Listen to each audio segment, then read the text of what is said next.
भाई वो घड़ी आ ही गई जिसका इंतजार बेसब्री से था।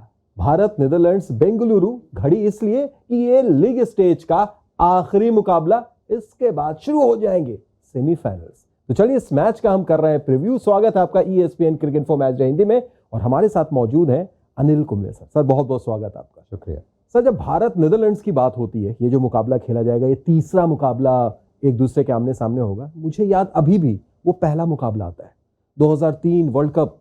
आप वहां बैठे हैं उस मैच में, एक वक्त ऐसा लगा था सब लोगों की दिलों की धड़कनें तेज हो गई थी जब 204 रनों पर भारत ऑल आउट हो गया था कि क्या ये मैच हम हारेंगे। लेकिन वहां पर आप थे, 4 विकेट याद है। उधर बाज डलीडे साहब के पिताजी थे, टीम डेलीडी, उन्होंने बड़ा अच्छा प्रदर्शन किया था। पहले तो आप उस मैच की थोड़ी सी याद ताज़ा कराइए। वो पहला मैच था वर्ल्ड कप का, और पाल में शायद खेल रहे थे हम, साउथ अफ्रीका में। शुरुआत हमने पहली बैटिंग की, थोड़ी सॉफ्ट था विकेट और स्लो था। और शुरू में सचिन तेंदुलकर नंबर 4 पे खेले, ओपन नहीं किए थे वो मैच में, तो मुझे याद है। और सचिन ने शायद 50 बनाया उस मैच में, और हम लोग 200, जैसे आपने बताया, 204 बनाए। और हम लोगों को यही था, उम्मीद था कि शुरू में अगर 2-3 विकेट जल्दी आउट करेंगे तो फिर 200 भी मुश्किल है करना उस विकेट पे, क्योंकि काफ़ी मुश्किल था सरफेस। आई थिंक जावगल श्रीनाथ ने 4 विकेट लिया और मैंने 4 विकेट लिया, तो ये शुरुआत अच्छी रही हमारी। और उस टूर्नामेंट में बहुत बढ़िया खेले, सिवाय ऑस्ट्रेलिया के विरुद्ध, but otherwise we had a very good World cup.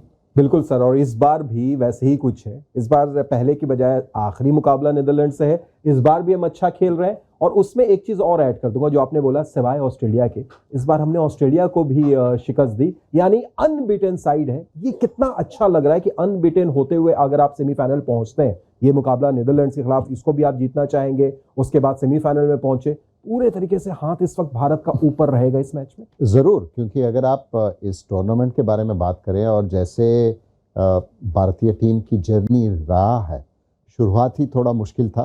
पहले मैच में ही ऑस्ट्रेलिया के साथ भले ही 220 या 225 पे आउट कर दिए थे ऑस्ट्रेलिया को, लेकिन शुरू के 2 ओवर में 3 विकेट गिर चुके थे। और जब वो विराट कोहली की कैच ड्रॉप हुआ था ऑस्ट्रेलिया का, तब से वो बहुत बढ़िया पारी खेले विराट और राहुल की उस मैच में। और जैसे इस टूर्नामेंट के अगर आप देखें उस मैच की, फिर न्यूजीलैंड के ऊपर वहाँ पे धर्मशाला में, और डोमिनेशन जैसे आप बताते हैं बॉलिंग की, पूरी 8 मैच में आप बॉलिंग की डोमिनेशन बहुत बढ़िया रहा है भारतीय फास्ट बॉलर्स के। और जब शमी वापस आए, हार्दिक का अनफॉर्चुनेट इंजरी के बाद बांग्लादेश के साथ हुआ था, तब से तो बॉलिंग अटैक इतना अच्छा दिख रहा है कि ये श्रीलंका को 55 में आउट कर दिए, फिर साउथ अफ्रीका को 83 पे आउट हो गए। और लंबा बैटिंग भी बहुत बढ़िया रहा है। शुभमन गिल भी वापस फॉर्म में आए हैं। We saw that against South Africa. फिर यहाँ पे वानखेड़े में भी श्रीलंका के साथ बहुत बढ़िया खेले, और रोहित तो बहुत बढ़िया खेल रहा है शुरू में। और उसके बाद विराट का 49 सेंचुरी हुआ है already, he is made 200s in this tournament. Surya Kumar Yadav भी फॉर्म में है, राहुल भी फॉर्म में है, श्रेयस अय्यर बहुत बढ़िया पारी खेले हैं बैटिंग की, जडेजा 5 विकेट लिए पिछले मैच में और रन्स भी कर रहे हैं। तो फिर ये बढ़िया प्रदर्शन रहा है भारतीय टीम का। और मैं अभी बुमराह और सिराज का बात ही नहीं किया तो बहुत बढ़िया चल रहा है। कुलदीप भी है, तो पूरे 11 प्लेयर्स, और बाकी जो बैठे हैं, अश्विन भी खेले थे एक मैच, और वो भी बढ़िया खेले हैं। तो फिर मुझे लगता है कि ये अनस्टॉपेबल रहेंगे इंडिया। सर, जिस हिसाब से इस हर प्रीव्यू के पहले कुछ पॉइंट्स लेकर हम आते हैं कि ये पूछेंगे आपसे, ये पूछेंगे, आप उस पर क्या कहेंगे, इसकी जरूरत ही नहीं पड़ी। आपने सारी चीज ऐसे बता दी कि दिल तो कर रहा है कि अब यहीं पर बोल दें भाई, फिलहाल इतना ही। लेकिन चलिए फिर भी थोड़ा सा अगर इकोनॉमी की तरफ आप देखें, आपने बॉलर्स की बात की, जाहिर सी चीज़ है आप शुरू करेंगे, आप पहले बॉलर से ही आप शुरू करेंगे। आप अनिल कुंबले हैं, तो वहां पर बल्लेबाज की तरफ आप कम जाएंगे। अगर बॉलर की तरफ जाएं सर, इस वर्ल्ड कप में अगर टॉप 5 इकोनॉमिकल बॉलर्स की हम बात करें, पहले 4 में भारतीय गेंदबाज हैं, बुमराह, जाडेजा, कुलदीप, मोहम्मद शमी, और इन चारों को अगर आप देखेंगे, एक की 3.7, एक की 3.8, एक की 4.2, 4.3, ये टेस्ट मैच नहीं, वनडे चल रहा है। पावर प्ले में बुमराह गेंदबाजी करते हैं, डेथ ओवर्स में बुमराह गेंदबाजी करते हैं, और ये इकोनॉमी रेट अनबिलीवेबल।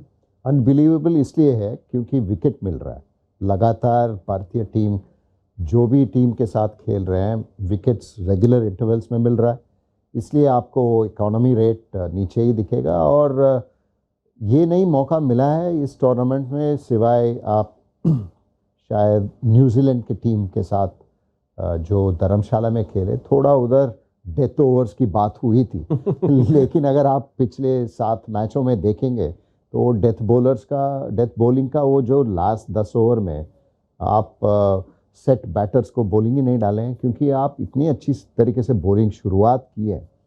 तो पहला पावर प्ले में ही 2 या 3 विकेट मिल रहा है, और 20 ओवर के पहले ही आपको 5-6 विकेट मिल जा रहा है। तो इतना बढ़िया प्रदर्शन रहा है। तो अभी वो जो विकेट टेकिंग एबिलिटी है, इसकी वजह से I think India is on top. बिल्कुल सर, और कहा भी जाता है कि बल्लेबाज आपको मैच जिता सकते हैं, लेकिन बॉलर आपको टूर्नामेंट जिताते हैं, और वो दिख रहा है। अगर बैटिंग की बात करें, रोहित शर्मा का जो ये रोल, इसको हम नया तो नहीं कहेंगे, पिछले कुछ महीनों से या सालों से रोहित शर्मा इसी टेम्पलेट में नजर आ रहे हैं। भाई वो पावर प्ले में आते हैं, ताबड़तोड़ पारी खेलते हैं, क्या वहीं से सब कुछ स्विच हो जाता है सर? क्योंकि जो उसके बाद जो बल्लेबाज आते हैं वो थोड़ा रिलैक्स हो जाते हैं कि स्कोर रेट तो इतना बढ़ा दिया इन्होंने। ज़रूर, अगर आप इसके बारे में चर्चा करें तो फिर पिछले मैच ही एक बहुत बढ़िया एग्जाम्पल रहा, क्योंकि साउथ अफ्रीका के अगेंस्ट ईडन गार्डन्स में शुरुआत मुश्किल था, क्योंकि हमको देखने को मिला कि बाद में जैसे महाराज ने इतना बढ़िया बॉलिंग डाले, पहला 10 ओवर में ही 90 रन था, तो इसकी वजह से 2 विकेट भी गिर चुका था। तो इसकी वजह से आप अगले 10 ओवर में सिर्फ 30 रन का पारी रहा और विकेट ना खोए। तो इट हेल्प्स जो भी बैटर उसके बाद आते हैं रोहित शर्मा के बाद, वो जो पहला शुरुआत तो पावर प्ले इतना अच्छा खेले हैं और इतनी तेज़ी गति से खेलते हैं, तो फिर दबाव बिल्कुल बॉलिंग साइड के ऊपर चला जाता है। और अगर आप विकेट भी ले जाएंगे तो कंसोलिडेशन करने के लिए आपको बहुत टाइम मिल जाता है, समय मिल जाता है, और वही हुआ पिछले मैच। एक बढ़िया एग्जाम्पल था, 20 ओवर के बाद भी 6 रन के ऊपर से अपना रन रेट था भारतीय टीम का। तो ये शुरुआत जो हो रहा है वो ऐसे ही जारी रहे, क्योंकि और 3 मैच के लिए जारी रहना है बस, और ऐसे रहेंगे तो फिर कप तो होगा ही भारतीय टीम के साथ। बस 3 मैच, बिल्कुल सही कहा आपने। और अनिल भाई, अगर एक और चीज़ हम देखें, जैसा आपने रोहित शर्मा की बात कही कि वो जब स्टार्ट करते हैं दूसरे पर थोड़ा प्रेशर कम होता है, विराट कोहली, मैं बिल्कुल सच बोल रहा हूँ, दिल से कह रहा हूँ ये बात, कि इस वर्ल्ड कप के शुरू होने से पहले तो नहीं, अगर 1.5-2 साल पहले हम जाएंगे तो एक दिमाग में घूम रहा था कि क्या विराट कोहली 2023 वर्ल्ड कप में वैसे नजर आएंगे, क्या उसी तरीके से बल्लेबाजी करेंगे? क्योंकि 2 साल पहले क्या था आप जानते हैं, आप जिस वक्त जुड़े हुए थे टीम के साथ वो भी दौर आपने देखा है।